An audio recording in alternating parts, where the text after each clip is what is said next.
அம்மா ரீசெண்டா நயன்தாரா மேடம் சாப்பிட்டு வேற லெவல் ஹிட் ஆச்சுல ஜப்பான் சிக்கன் அதை செஞ்சுதாமா? சரிப்பா செஞ்சு தரேன். இந்த வீடியோ எண்ட்ல ஒரு டிப்ஸ் சொல்லி தரேன். போன்லெஸ் சிக்கன் 1/4 கிலோ எடுத்துக்கிட்டோம். ஒரு பவுல்ல 3 ஸ்பூன் கார்ன்ஃபிளவர் மாவு, மைதா மாவு, பெப்பர், மிளகாய் தூள், உப்பு கொஞ்சம், கூடவே தண்ணி சேர்த்து நல்லா பிசைஞ்சுக்கணும். போன்லெஸ் சிக்கனை கலவையோட கலந்துக்கிட்டோம். அதை 10 நிமிஷம் ஊற வச்சுக்கோங்க.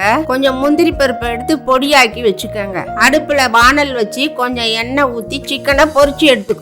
இன்னொரு வானல்ல 2 ஸ்பூன் நெய் ஊத்தி பட்டை, லவங்கம், பிரியாணி இலை, பூண்டு, பச்சை மிளகாய் எல்லாத்தையும் சேர்த்து நல்லா வணக்கணும். பிறகு 1/4 லிட்டர் பால் ஊத்தி 1 ஸ்பூன் சர்க்கரை, 1 ஸ்பூன் உப்பு, பிறகு பொடியாக்கின முந்திரி பவுடர் எல்லாத்தையும் நல்லா கிண்டிக்கணும். சுண்டின பிறகு பொரிச்சு வச்ச சிக்கன் அதுல கொட்டி நல்லா கிளறிக்கணும். 5 நிமிஷம் நல்லா கிளறின பிறகு கொத்தமல்லி தலையை போட்டு இறக்கி வச்சுக்கணும். இந்த ஜப்பான் சிக்கனை தட்டுல வச்சு என் பையன்கிட்ட கொடுத்தேன். அந்த டிப்ஸ் என்னன்னா, இந்தாப்பா ஜப்பான் சிக்கன் வேஸ்ட் ஆகிற எலும்ப குழம்பு வச்சுட்டோம்.